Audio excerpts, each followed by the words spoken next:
Okay, so we're a little ways into our session talking about the week 4 assignment and the data analysis for the project, talking about ATLAS.ti. So I will go back and recap for the video, but we are starting. And Eddie, go ahead and ask your question. Just to restate, I started to do the interviews today. I did 2, and I just had a question around. You asked the question, and if we're not getting this response that we're hoping, or they're answering not the question that you just asked, can you coach, or is that not the right thing? Are you just trying to take it as raw as possible when you ask the question? And I was just confused in how I was supposed to respond. It didn't happen on all of the questions, but there were, in each interview, there was 1 or 2 questions that they weren't answering the question, or it was redundant, that they just gave the same answer to one of the previous questions, but it didn't really help. Sure. So this is a great question, and one that I'm sure a lot of people are wondering. This is where that pretest can help, because if you're like, oh boy, nobody's answering this question the way I thought they would, or the way they're supposed to get the right answer to the question, and I'm using all the wrong words on purpose. But if that's happening, that might mean that you need to change the wording of the question or whatever for the actual data collection. If you're already at that point, okay. But so I said I'm using the wrong words on purpose. Couple of things. There's no right or wrong answer in any research data, right? It's whatever the respondents or participants, however they respond. You use the word kind of what you're hoping for, or what they're supposed to be giving you back based on the question.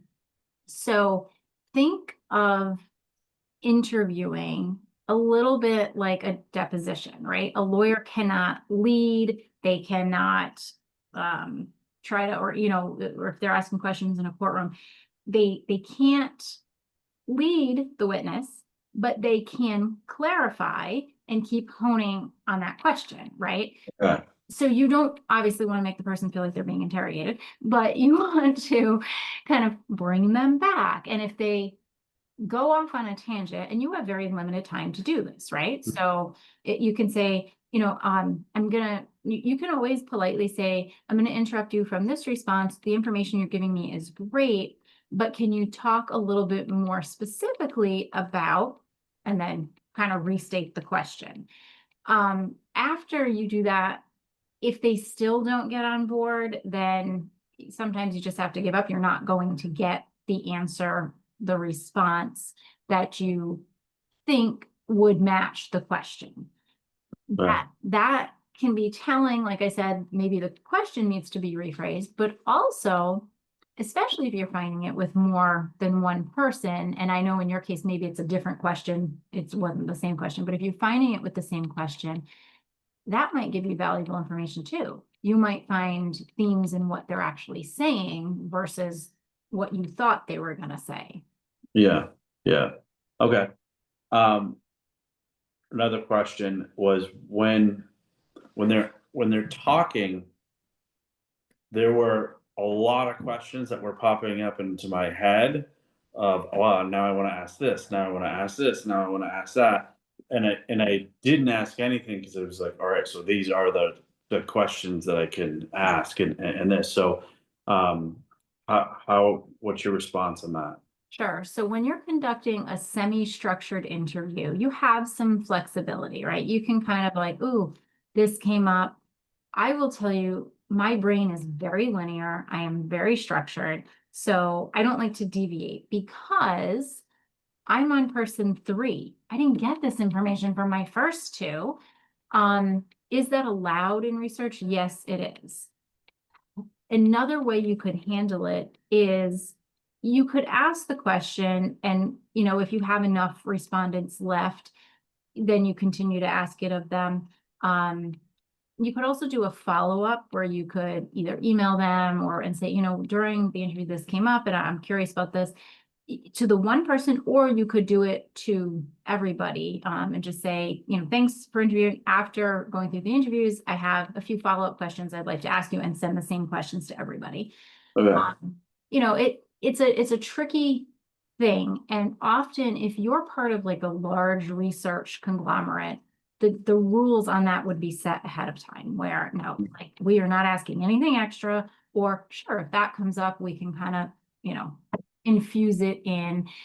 We're not getting that, whatever you do for this class is going to be fine. Yeah. When you do your dissertation, you can talk to your methodologist about what would make sense when you're put in that position, kind of make sure ahead of time, so that you don't run into, ooh, how am I going to handle this in the moment? Yeah. This is really the last question. Okay. I do have to hop because I have another appointment. Sure. But it just was burning in my head. So I found this really, really fascinating, just asking all these questions. And do you sometimes look at it and when you're asking the question and start to see like, all right, so their personality is coming through, the different people, in a lot more about this is, so I'm doing about transformational leadership, and some of the responses seem like they were so personal. Like one person really likes when they are talking much more with their leader on a regular basis, and the other person is, I just want to be hands off, like that makes and I can just go and get challenged. Does that, how does that make this, makes it harder because it's so much, it's not black and white. It's there's so many variables. Yeah, so essentially in that example, right, you have polar opposites. You've got one here and one here, and what does that tell me? It doesn't really tell me much, because there's no, it's like an average, oh, somewhere in the middle. Um, so in qualitative, because we're dealing in very small numbers, if Mhm. you get that polarization, that is important to report in your findings. Okay. But does it give you something in terms of a significant exact direction to say, hey, leaders, you should be hands-on or you should be hands-off? It doesn't give you that. Yeah. And that's okay. That's, that could happen in quantitative as well. Let's just pretend you get a 50-50 split, you're in the same position, right? Yeah. So it can happen. If it was quantitative, it would not be statistically significant if you couldn't kind of show one way, however, because it's qualitative, you report that as your findings, like, Okay. there is that polarization, and that's okay. And further study, further exploration would be recommended, with maybe potentially quantitative, with a larger group, to see which way that's going to go. Yeah. Okay.